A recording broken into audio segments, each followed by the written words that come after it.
This is the NBC Theater.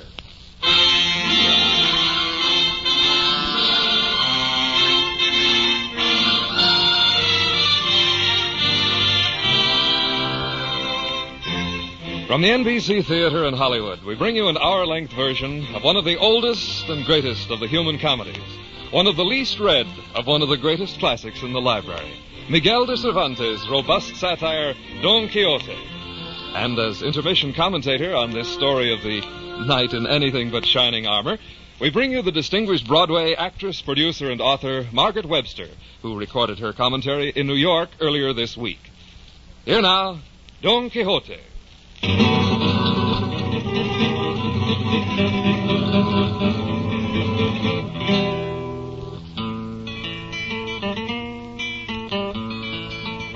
At a certain village in La Mancha, which I shall not name, there lived not long ago one of those old-fashioned gentlemen who are never without a lance upon a rack, an old target, a lean horse, and a greyhound. His whole family was a niece, not 20, and a housekeeper something turned of 50.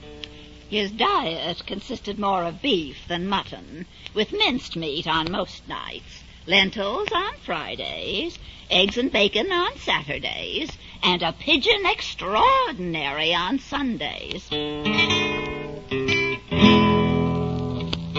was also a man that served him in the house and in the field and could saddle a horse. The master himself was nigh 50 years of age, of a hale and strong complexion, lean-bodied and thin-faced, an early riser, and a lover of hunting. Some say his surname was Quijada, or Quesada. However, we may reasonably conjecture he was called Quijada, meaning lantern jaws, though this concerns us but little, provided we keep strictly to the truth in every point of this history. Well, the truth is that my master has been spending his time in reading books of knight-errantry, which he does with application and delight. He often disputes with the curate of the parish, a man of great learning. Tell me, good curate, who was the better knight, Palmerin of England or Amadis de Gaul? Tell me, which? I could not say. You could not say? You, a man of learning? My friend, I fear for you. Fear for me? By sleeping little and reading much, the moisture of your brain is exhausted to such a degree that you seem to have lost the use of reason. True, my head is full of nothing but enchantments, of quarrels, battles, challenges, wounds, complaints, amours, torments, and abundance of stuff and impossibilities. All these fables and fantastical tales which you read have come to seem the most authentic histories. And so they are, curate. So they are. My poor old friend. What's more, I intend to engage in such undertakings myself. What say you? It is necessary for the increase of my honor and the service of the public for me to turn knight-errant. My friend, you are mad. I shall roam through the whole world, armed, head to foot, and mounted on my steed in quest of adventures. Your brain is addled. I shall redress every manner of grievance and expose myself to danger on all occasions. And at last, after a happy conclusion of my enterprises, I shall purchase everlasting honor and renown. The first thing he did was to scour a suit of armor that had belonged to his great-grandfather, and had lain, time out of mind, carelessly rusting in a corner. Next, he went to view his horse, whose bones stuck out like the ribs of a burst wine cask. Oh, what a fine beast he is. But somewhat thin. Thin? Neither Alexander's Bucephalus nor the Cid's Babietha could be compared to him. But he must have a new name. A new name, master? I have been 4 days considering what name to give him. There is no reason why a horse owned by so famous a knight as myself, and withal so excellent in himself, should not be distinguished by a particular name. True. It should be a good big name, such a one as should fill the mouth. What name have you found? I have devised many names. I have rejected, changed, liked, and disliked, and I have concluded to call him Rocinante. Rocinante? A name, in my opinion, both lofty-sounding and significant. Rocinante. Rocinante.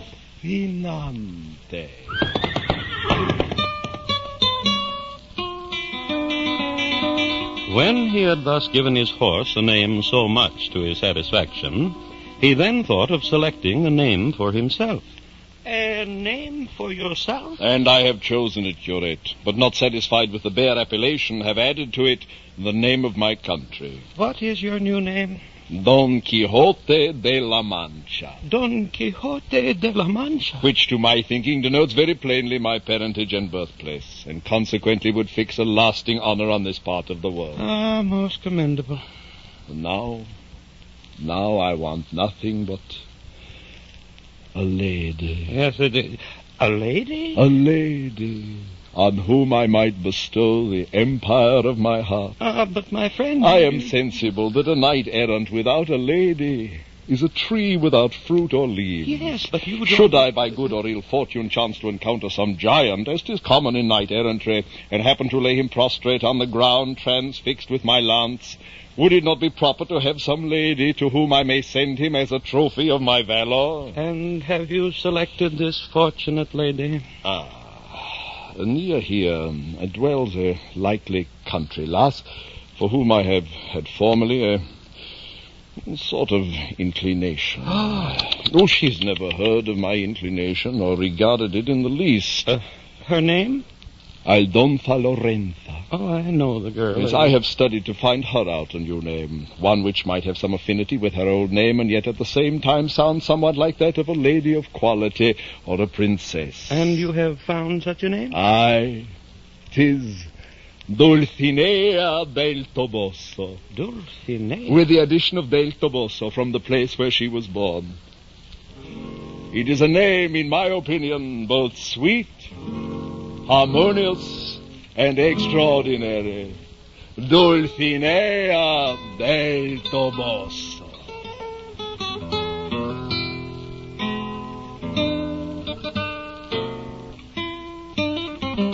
These preparations being made, Don Quixote found his designs ripe for action, and thought it now a crime to deny himself any longer to the injured world that wanted such a deliverer. So, one morning before day, in the greatest heat of July, with all the secrecy imaginable, he armed himself head to foot, laced on his ill-contrived helmet, braced on his target, grasped his lance, mounted Rocinante, and sallied out into the world.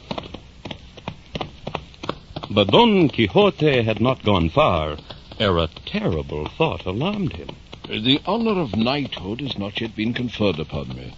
Therefore, according to the laws of chivalry, I neither could nor ought to appear in arms against any professed knight. Oh, Rocinante, oh! I must ponder this matter. There is some manner of arranging such a thing. But what? I have it. I shall be dubbed a knight by the first person I meet. That will settle the matter. So be it. Proceed, Rocinante, proceed.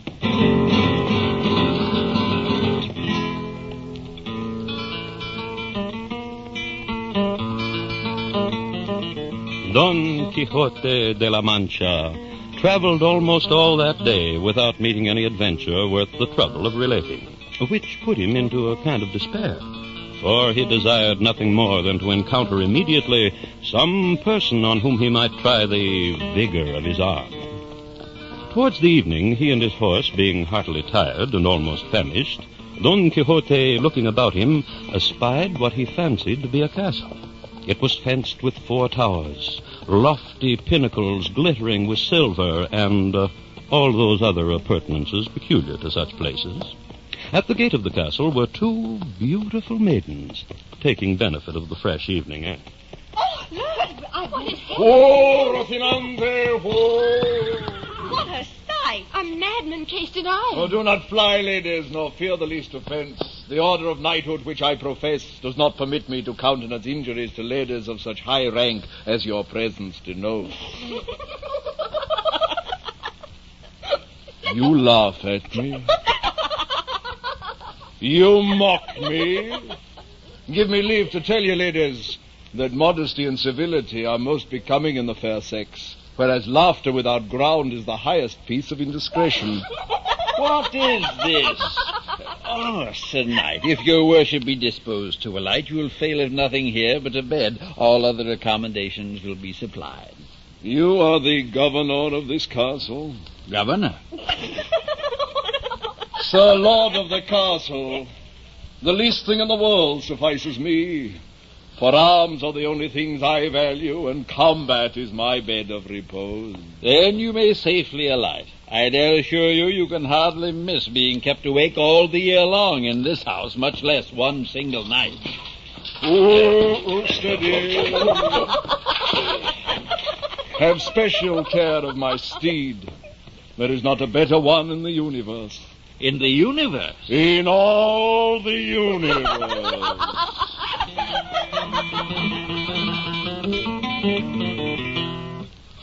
While Don Quixote was at supper, he was vexed by the thought that he was not yet dubbed a knight, for he fancied he could not lawfully undertake any adventure till he had received the order of knighthood. So, as soon as he had done eating, he called his host and threw himself at the innkeeper's feet. O most valorous governor of this castle, I will never rise from this place till you have graciously vouchsafed to grant me a boon. A boon? What boon? Oh, noble sir, the boon which I beg is this. Tomorrow you will be pleased to bestow the honor of knighthood upon me. Knighthood? But I can't. This evening, as is required, I will watch my armor in the chapel of your castle. Chapel? But And then in the morning you shall grant my boon as I passionately desire, so that I may be duly qualified to seek out adventures in every corner of the universe, to relieve the distressed according to the laws of chivalry and the inclinations of knights errant like myself. Oh, you are to be highly commended for your choice of such an employment. I myself in my youth followed the same honorable profession. Oh, then I am indeed most fortunate to have found you. Unhappily, this castle at present has no chapel where a knight may keep the vigil of his arms. No chapel? What place would you suggest?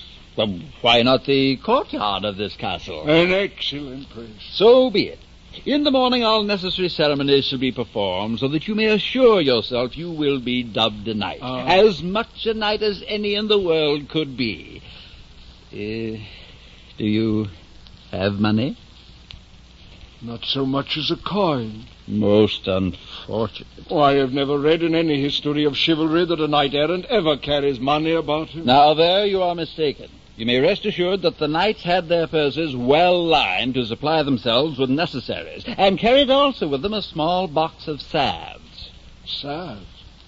What sort of salves? To heal their wounds, of course, for they had not the conveniency of surgeons to cure them every time they fought in fields and deserts.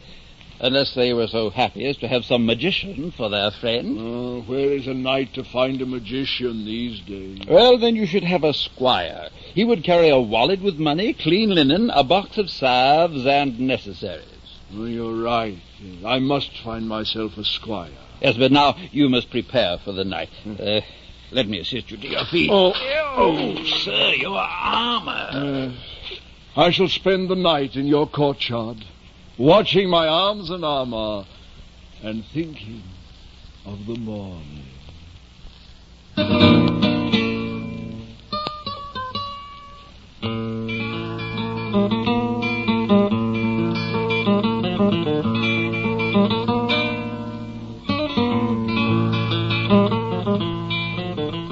To which purpose, having got them all together, his arms and armor, Don Quixote laid them against a horse trough which stood in the center of the yard. Then, grasping his lance, he began to walk about the horse trough with a most graceful deportment. Unfortunately, in the night, one of the carriers who lodged at the inn came out to water his mules, which he could not do without removing the arms away from the trough.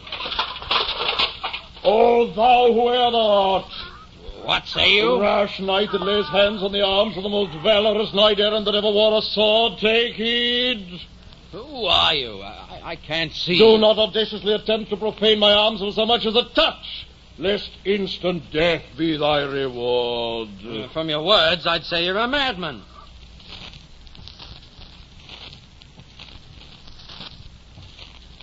But, Mad or not, your arms are in my way. There. Now I can water my mules. Assist me, Lady Dulcinea. Assist me in this, the first opportunity that offers itself to your faithful slave. This, my first trial of valor. Soul! Thy queen of beauty, now is the time when thou must enliven thy adventurous slave with the beams of thy greatness, while this moment he is engaging in so terrible an adventure. Soul! I have defeated the villain. I have won my first encounter. But other carriers, seeing their comrade thus used, though they were afraid to come near, gave the knight such a volley of stones that he was forced to shelter himself as well as he could under the covert of his tongue. False and treacherous villains, rabble, fling on, do your work. Let him alone. I have told you he is mad. The law will acquit him if he kills you. Oh, there you are, lord of the castle. Oh, you are base and unhospitable for suffering a knight errant to be so abused. Leave off. Do not attack him further, I pray you. Draw near if you dare, knaves, and receive the reward of your insolence. You do not come near. Then pick up your wounded and carry them off. Oh, you must excuse the insolence of these base scoundrels. They have abused you without my privity or consent. Say no more. I was thinking. Yes? I have already told you that there is no chapel in my castle. So you have? But there is no need of one.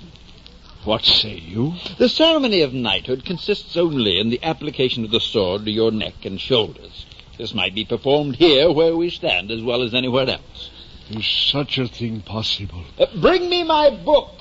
What say you? Quickly, my book and a candle. Must I kneel? That is customary. So be it. At this time of night. Here is your book. All the accounts for selling straw and barley. Hold your tongue, wench. Here is the candle. Give me the book and raise the candle so that I may read. Silence! Now I will read the order of the ceremony. Whereas the end, therefore, and as it says, proper authority, that is to say, at this point you give me your sword. My sword? With this sword, I strike your shoulder. Here, wench, take this sword and buckle it about the knight's waist. Yes, master. You are kind, my lady. Heaven make your worship a lucky knight and prosper you wherever you go. Aye, Sir Knight, and you must go quickly. Assist me to my field. I will take the field in quest of adventure. Bring me my lance, my helmet, my horse.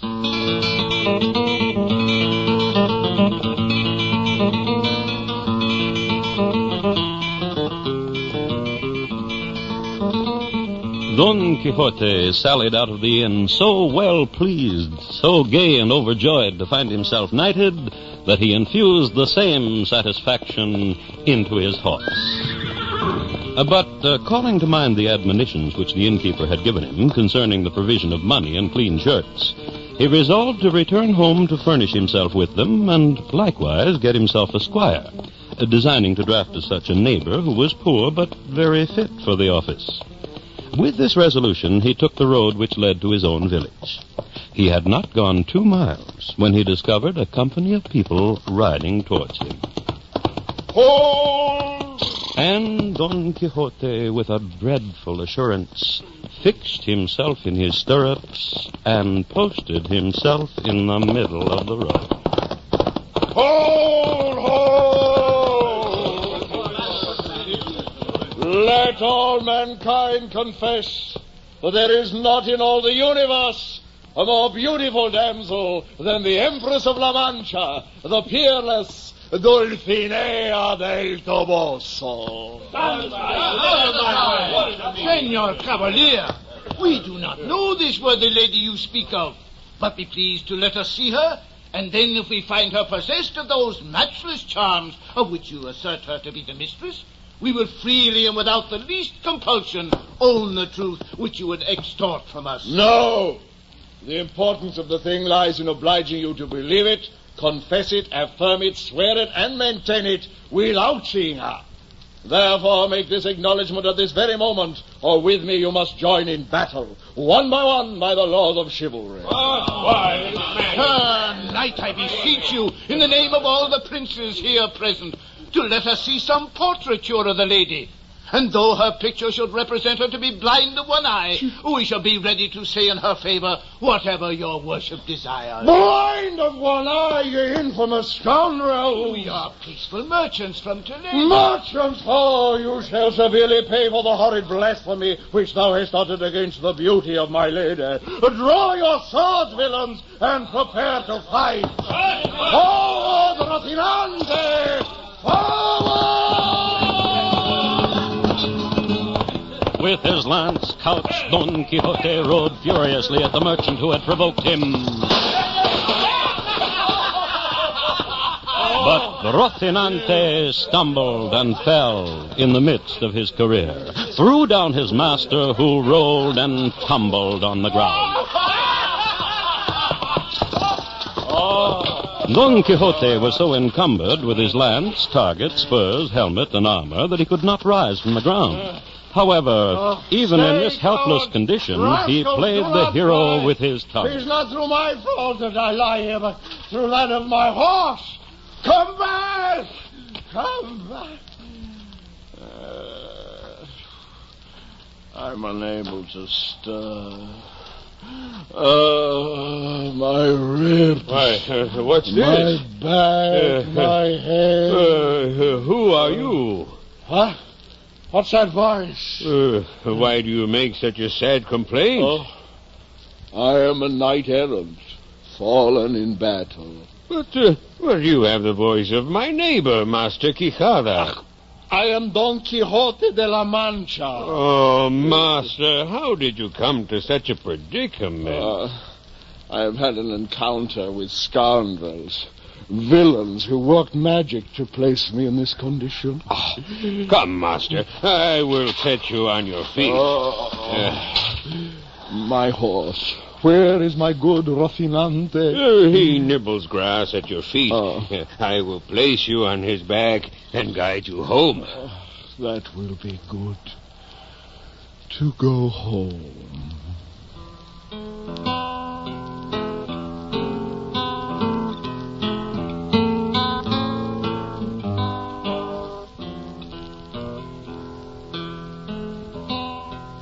Don Quixote was so bruised and mortified that he could hardly sit upon his horse. He reached home after sunset, and after having his bruises attended to, was put to bed. His housekeeper fed him and left him to his repose. Oh, wise curate, 'tis those cursed books of errantry which the master used to be always poring upon. They have brought him to this sad condition. These books of disadventure must be burned. He would read them for 40 hours together, and then draw his sword and start fencing against the wall. On the morrow they shall be condemned to the flames. There are 100 large volumes and a good number of small ones. None will be spared. Good. But what will happen when my master looks for them? We will stop up the door of the room where the books were kept.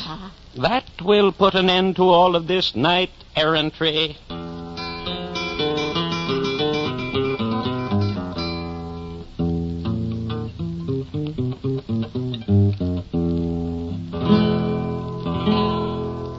Two days afterward, Don Quixote got up from his bed, and the first thing he did was to go in search of his darling books. Housekeeper! Yes, master? Oh, I'm quite lost. Which is the way to my study? Study? What is it you look for? Oh, my books. My precious books.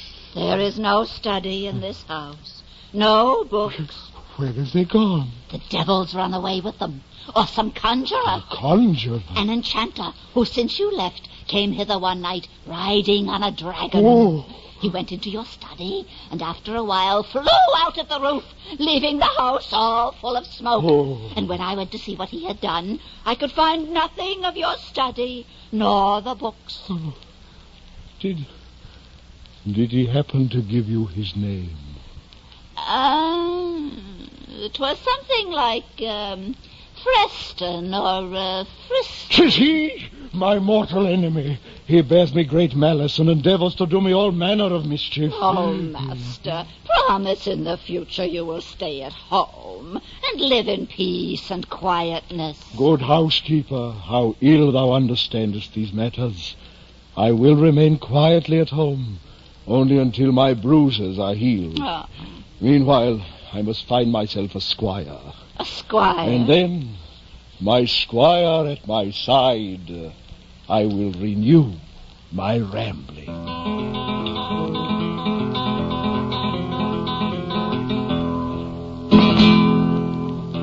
Don Quixote earnestly solicited one of his neighbors to be his squire. Sancho Panza was his name.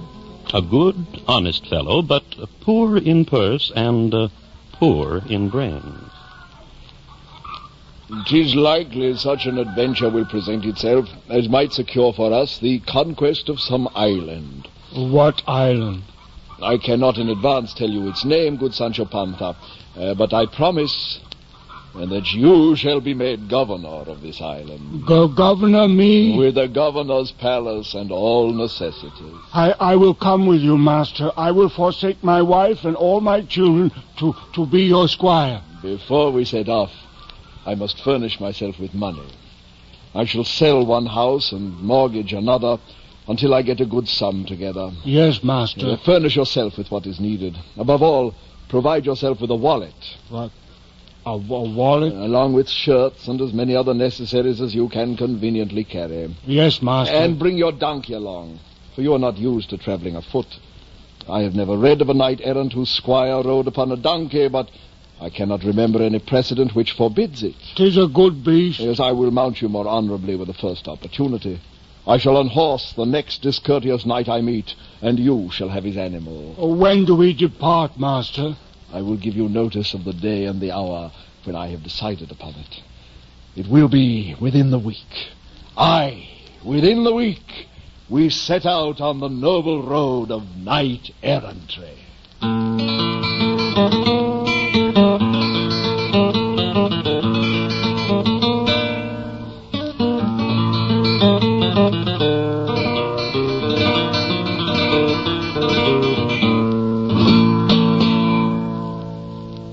The NBC Theater is bringing you a dramatic version of Cervantes' novel Don Quixote. Now, to comment on this work, here is the noted Broadway producer-director, Miss Margaret Webster, speaking from New York.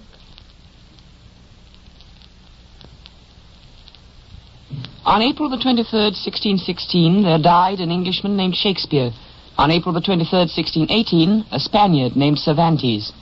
In the year 1605, the Englishman conceived the plays of Macbeth and King Lear, and in 1605, the Spaniard published the book of Don Quixote, a year hard to match for its literary bequest to posterity.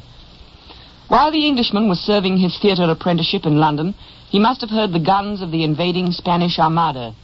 The Spaniard had been in Andalusia, acting as purveyor for the same fleet. One is almost surprised that no one has yet invented a legend of Cervantes being wrecked with the Armada on an island of the Hebrides, and thereby serving as Shakespeare's original model for Prospero.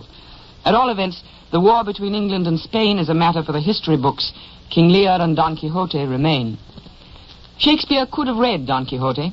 The first part was translated into English 4 years before his death, though the second part did not come till 4 years after it. The first book contains most of the episodes of action with which we are all familiar. Some of them you are hearing today. The second is, in a sense, what Alice Through the Looking Glass is to Alice in Wonderland. It is the richer in philosophy, the mellower in wisdom. They haven't got much time, so... Don Quixote is said to have been translated into more languages than any other book except the Bible. Everybody knows it, and remarkably few nowadays have ever actually read it. Its hero is one of the very few fictional characters who has given us a standard word. It denotes a particular blend of idealism with rashness, faith with absurdity, the sublime with the ridiculous, which can only be described as quixotic. The mixture has always been rare in the world and has resulted more often in tragedy than in farce. A modern Don Quixote would very rapidly land in jail, while his speeches in his own vindication, especially the sanest of them, would probably lead either to a concentration camp or an insane asylum. Yet the Knight of the Mournful Countenance still holds the imagination of mankind. Is it because of the interweaving of pathos and slapstick, the heroic intention and the ridiculous execution, the undying qualities of clownship which Charlie Chaplin, for instance, exemplifies in our own time? Is it the earthy, realistic wisdom of Sancho Panza, his roguery, loyalty, and simplicity? Is it the fairy story charm of the fables themselves, or the sting and point of the shrewd and ingenious conversations? Perhaps all of these. The romances of chivalry, whose pernicious influence Cervantes set out to satirize, are today completely unknown. We have comic strips instead. But the lessons of his allegory strike far deeper than he knew. We have not yet outgrown them, and the warmth of his humanity still takes the heart. It would be a world grown cold and callous and poor indeed that ceased to remember the great knight and his squire with high honor and with love. Thank you, Miss Webster. Our dramatization continues from Hollywood after a brief pause for station identification.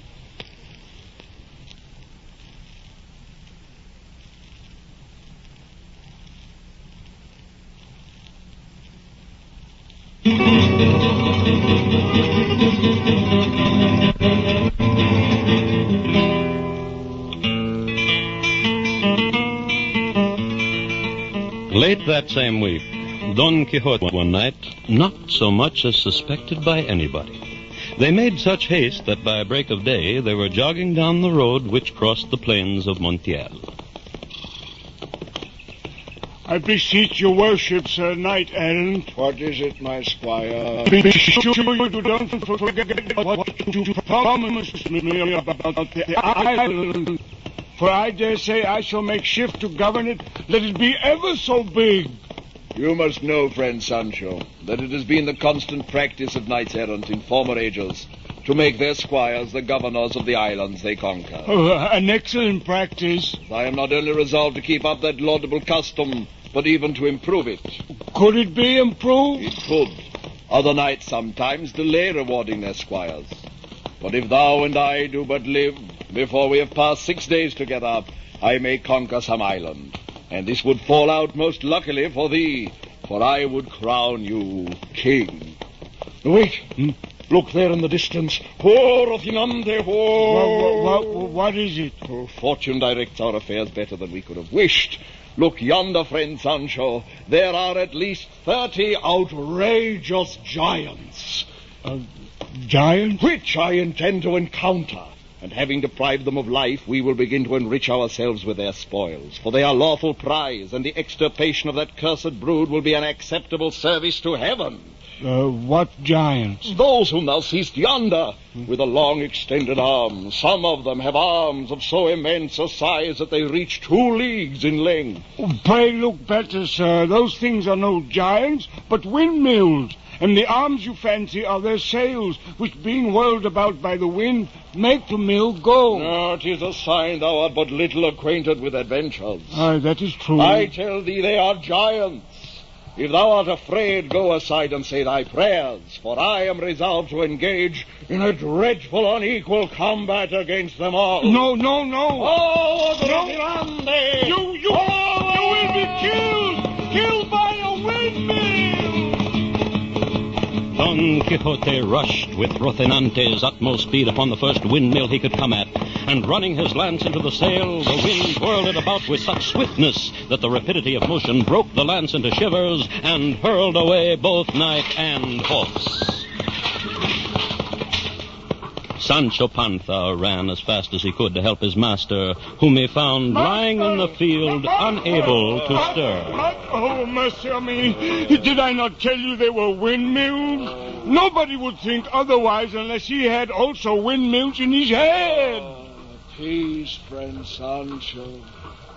There is nothing so subject to the inconstancy of fortune as war. That cursed necromancer Freston, who carried away my study and my books, has transformed these giants into windmills.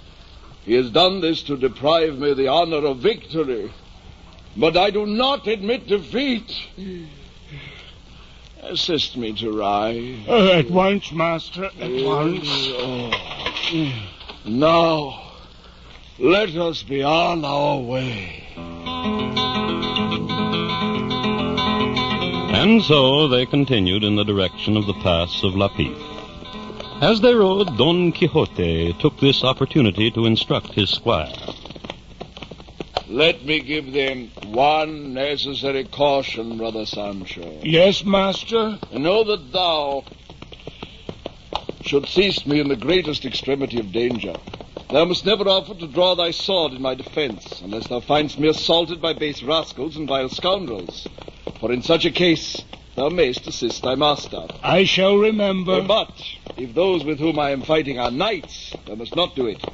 For the laws of chivalry do not allow thee to encounter a knight, not till thou art one thyself. Never fear. I'll obey your worship in that, I'll warrant you. Come now, let us ride ahead.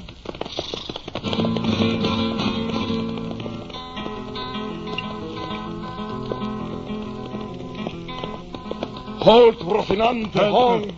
What is it now, master? Oh, the day has come, Sancho, that shall usher in the happiness which fortune has reserved for me. This day shall the strength of my arm be signalized by such exploits as shall be transmitted even to the latest posterity. I do not understand a word of this. Seest thou that cloud of dust before us in the road?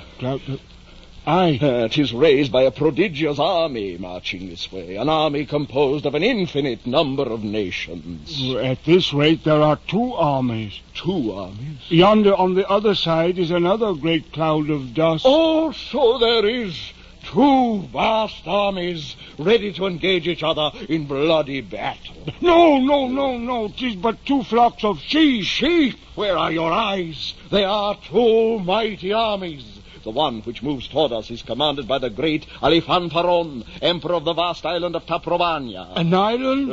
The other army is commanded by his enemy, Rentapolin, king of the Garamantians. And why, good master, are they going to do battle? Oh, the occasion of their quarrel is this. Alifanfaron is in love with Pentapolin's daughter, but the father refuses to give her in marriage. Good for him. I will stand by him and help him all I may. I commend thy resolution. Listen. Aye, 'tis their trumpet sounding that ye hear, their drums beating. 'Tis a sound strangely like the bleating of many sheep. 'Tis thy fear which disturbs thy senses. Withdraw to some place of safety, friend Sancho, while I go to join in the battle. No, I swear 'tis nothing more than 2 large flocks of sheep. I shall rush like a thunderbolt into the midst of battle. No. Forward, Rocinante! No. Come back! Now I'm going to do battle against nothing but 4 harmless sheep. Come back! And Don Quixote did in truth charge the sheep with such gallantry and resolution that they were put to flight in an instant. Seeing their sheep go to wrack, loosed their slings and began to play Don Quixote with stones as big as their fists. 2 of these buried deep in the middle of his body and sent the good knight spilling off his steed. Master, are you killed? This comes of not taking my counsel. Did I not tell you 'twas only a flock of sheep? Friend Sancho, no, 'tis an easy matter for necromancers to change the shapes of things. That malicious enchanter Freston did this to deprive me of the glory which he saw me ready to acquire. 'Tis not possible. If thou wilt not believe me, follow the supposed sheep at a distance, and thou shalt soon see them resume their former shape. I will do so at once. Now stay, do not go yet. I want thy assistance. Yes, good master. Raise me to my feet. So. Better success will soon follow our past calamities. I trust so. Learn of me that one man is no more than another, if he do no more than what another does. All these storms and hurricanes are but arguments of the approaching calm. God's providence will not fail us. Come, let us retrieve our steeds and be on our way.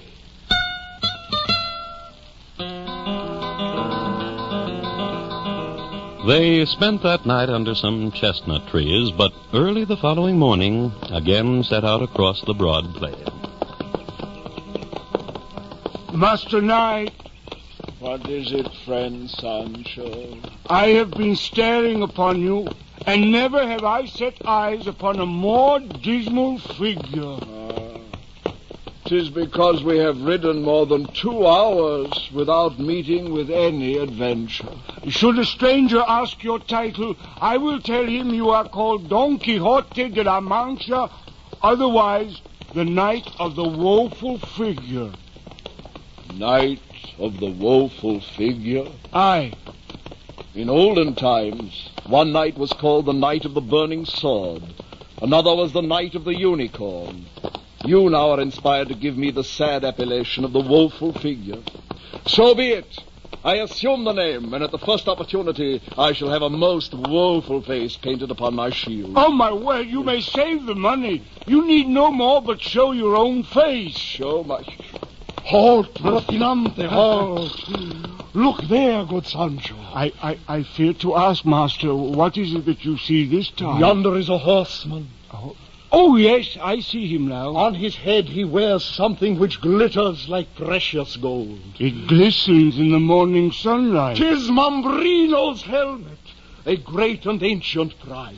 Oh, I see only a fellow on horseback with something shiny on top of his head. I tell thee 'tis Mambrino's golden helmet, and I intend to possess myself of it. Forward, Rocinante! Forward! Come back, master, come back! Now, the truth of the matter was that this was only a barber riding from village to village with his brass basin on top of his head. But Don Quixote flew at him as fiercely as Rocinante would gallop. The barber threw himself off his horse and then, as hastily, took to his heels, leaving his basin upon the ground. I am master of the field. The wretches run off and left behind him the golden helmet of Mambrino. 'Tis more a pot than a helmet. Pick it up and bring it me. Aye, master. If 'tis a helmet, then it has neither beaver nor visor, front nor back, but is the same on all sides. Hand it up to me. Take it, master. The Mambrino for whom this helmet was intended must have had a head of prodigious size. It appears to me very like a barber's basin. Silence! Yes, good squire. I fancy this enchanted helmet fell into the hands of some person who, knowing not the value of it, has taken half of it away, possibly melted it for the gold.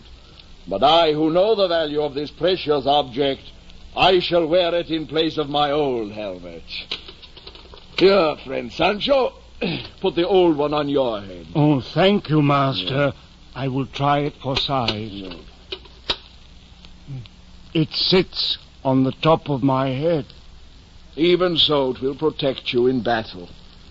Now I shall try this golden helmet upon my own brow.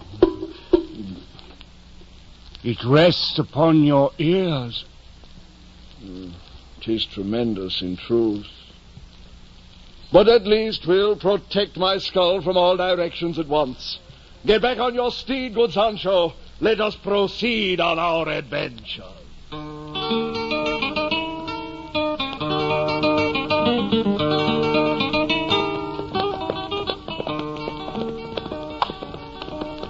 Good master. What now, friend Sancho? Must we continue on our way across the countryside? Aye, we must seek new and more dangerous exploits. More dangerous? That is my purpose. Whoa, Rocinante, whoa! What is it now? Look there, another cloud of dust. Not another army. 'Tis 12 men afoot, trudging on the road, all in a row, one behind the other like beads upon a string. They're linked together by the neck to a huge iron chain, and then manacled beside. Guarded by 2 horsemen armed with carbines. And 2 others afoot with swords and javelins. Oh, this is a sorry sight. Methinks they are a gang of wretches hurried away by main force to serve the king in his galleys. If this be so, they come within the verge of my office, which is to hinder violence and oppression and succor all people in misery. Aye, but they are... I must look into this. Forward, Rocinante, No. forward. Oh, no, good master, do not interfere. Goodbye! Don Quixote galloped across the plain to meet the chain of slaves. He pulled alongside them and addressed himself to the guards. Who is in charge here? I am chief of the guards. What is your business? Why are these poor men led along in chains? Sir, they're criminals condemned to serve the king in his galleys. Which king is this? That is all I have to say to you, and you need inquire no further. Nevertheless, sir, I have a great desire to know in a few words the cause of their misfortune. I will esteem it an extraordinary favor if you will let me have that satisfaction. Halt! Stop here for a time. These men are weary and in need of rest. Sir, you may draw near if you wish and examine the men yourself. I suppose they will tell you why they're condemned. They're such honest men, they're not ashamed to boast of their rogueries.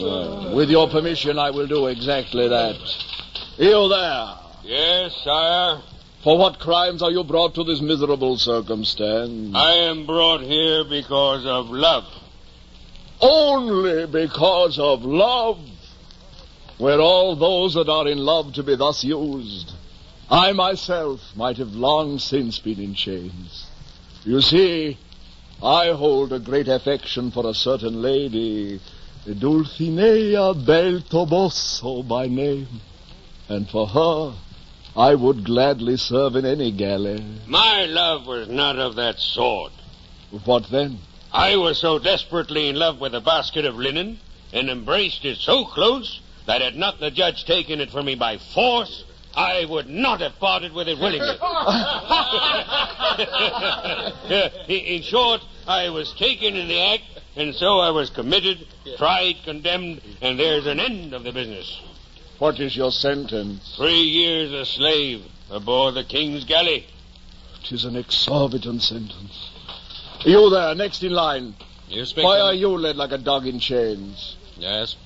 This man has done more rogueries than all the rest. What sort of crimes has he carried out? He's a notorious master of Gines de Pasamonte.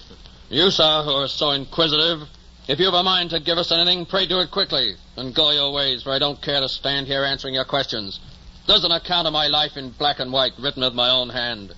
That must be an extraordinary volume. So it is, and true every word. What is the title of this book? I call it The Life of Gines de Pasamonte. Is it quite finished? How can it be finished, and I still living? Thou seems to be a witty fellow. Unfortunate, too, for the wench fortune is always unkind to a man of wit. You mean to wicked wretches as yourself? I warn you, guard, the law does not give us to your keeping for you to abuse us. Your only duty is to conduct us where the king has ordered us taken. I can do as I please with you. Take this! Do not belabor this poor man. Do not interfere. But this man only spoke the truth. 'Tis not an honorable action for men to be the tormentors of one another. Keep out of this! If you provoke me, this lance and this sword shall force you to obey my entreaties. Go about your business, good Sir Errant, and set your brass basin straight upon your empty pelt. How dare you insult my golden helmet? Don't meddle any further in what does not concern you. For those who play with cats must expect to be scratched. Thou art a cat, and a rat, and a coward to boot. Forward, Rocinante, we attack! And Don Quixote attacked the chief of the guards with such a sudden and surprising fury that before he had any time to put himself into a posture of defense, he was struck down and dangerously wounded. The slaves laid hold of this opportunity to break their chains and regain their liberty. The hurly-burly was so great that all the guards betook themselves to their heels, leaving Don Quixote and the criminals complete masters of the field. Sancho Panza, who was always for taking care of the main chance, was not at all pleased with this victory. The guards who are fled will raise a hue and cry and soon be at our heels with an army. That is quite true. We must hide ourselves in the mountains. No, hold. I have a favor to ask of you. You and these other men who are now free. Speak quickly, then. It is part of generous spirits to have a grateful sense of the benefits they receive. No crime is more odious than ingratitude. We have no time for sermons. All the recompense I require is that every one of you, laden with that chain from which I have freed your necks, do instantly repair to the city of Toboso, and there present yourselves before the lady Dulcinea. Going to a city? Are you mad? Tell the lady that her faithful votary, the knight of the woeful countenance, commanded you to wait upon her. Assure her of his profound veneration. Then you shall give her an exact account of every particular relating to this famous achievement, by which you once more taste the sweets of liberty. Which done, I give you leave to seek your fortunes where you please. What say you? Where have they gone? They made their escape while you made your sermon. I have heard it said that to do a kindness to clowns is like throwing water into the sea. Hadst thou given ear to my advice, you had prevented this misfortune. Since the thing is done, 'tis needless to repine. But this shall be a warning to me in the future. Now we had better make our own escape before those guards return with all their army. Aye, friend Sancho, bring me Rocinante, and we shall ride off, away from this landscape of scoundrels. Away!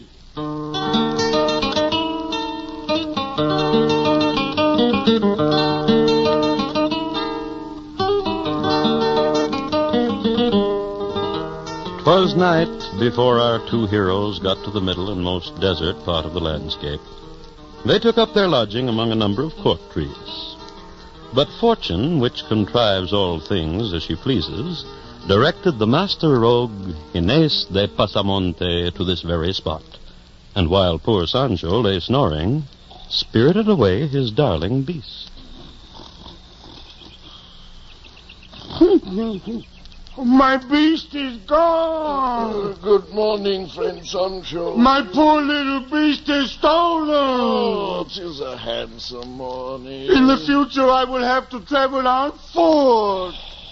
No, that will not be necessary.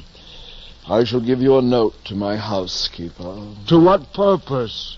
There are 5 donkeys at home. My housekeeper, at my demand, will present you with 3 of them. 3 of them? She will take Rocinante this very morning and ride back to my residence. What of yourself?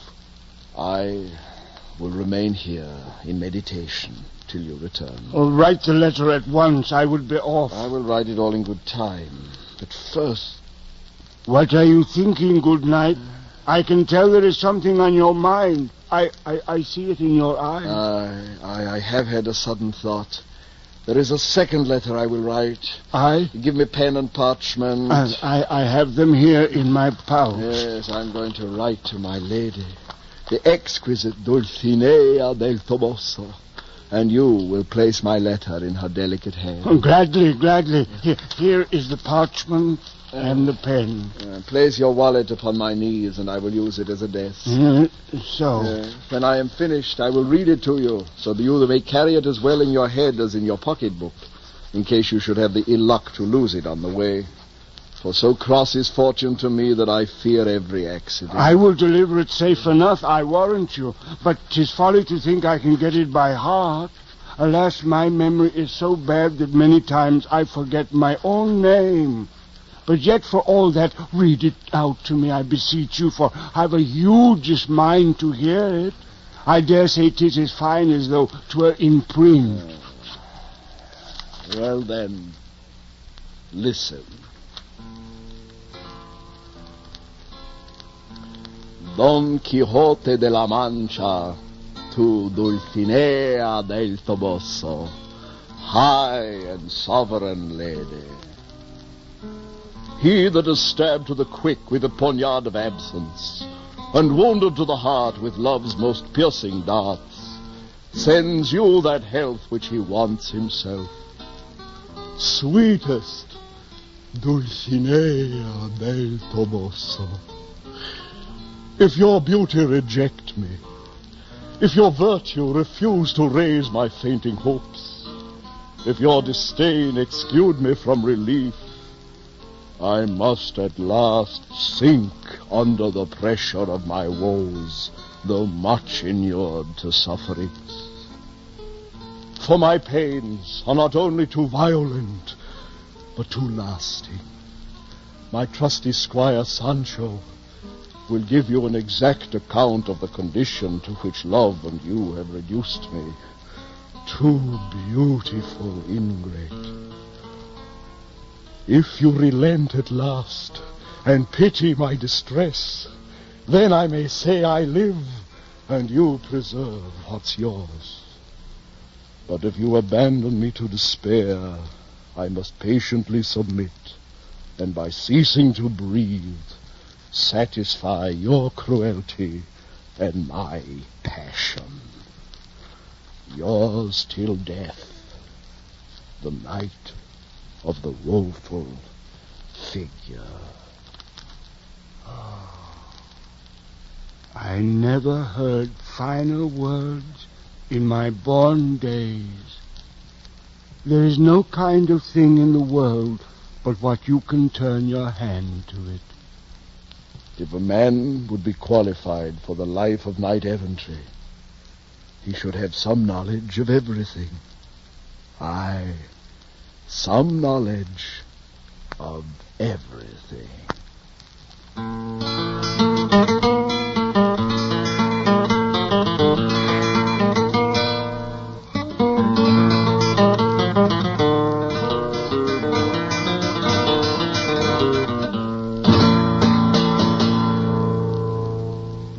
You have heard Don Quixote by Miguel de Cervantes, as adapted for the NBC Theater by Vincent McConnor. Be with us next week at the NBC Theater, 1 hour later over most of these stations, for a first radio dramatization of Henry Fielding's rousing novel, Jonathan Wild, and the following week for Voltaire's Candide. These broadcasts of the NBC Theater are sponsored by the National Broadcasting Company as part of a college-supervised course in world literature. If you wish to increase your own knowledge and appreciation of the great novels and novelists, we suggest that you write for full information on these correspondence courses. Write to the NBC Theater in care of one of the following universities or colleges: the University of Louisville, Louisville, Kentucky; Kansas State Teachers College, Pittsburgh, Kansas; the University of Tulsa, Tulsa, Oklahoma; Texas College of Arts and Industries, Kingsville, Texas; and Brooklyn College, Brooklyn, New York.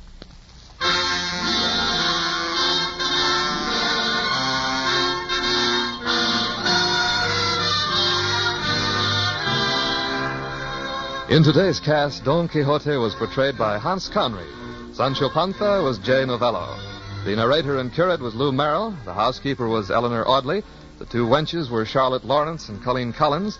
The innkeeper was Parley Bear. The carrier was Robin Hughes. The merchant was Earl Lee. The plowman was Donald Morrison. The guard was Don Diamond. Guitar interludes were by Jose Barroso. Your announcer, Don Stanley. The NBC Theater is produced by Wade Arnold. The director of the NBC Theater is Warren Lewis.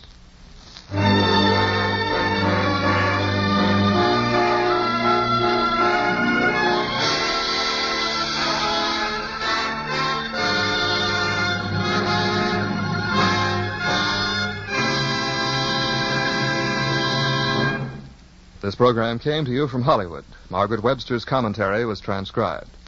3 chimes mean good times on NBC. The very best in drama is yours tonight when Theater Guild on the Air presents the gripping play, There Shall Be No Night. Recreating their original roles will be the stage notables Alfred Lunt and Lynn Fontanne. Listen to Lunt and Fontanne tonight on Theater Guild on the Air. And a reminder, Charlie Wilde makes his debut this afternoon on NBC. This is NBC, the National Broadcasting Company.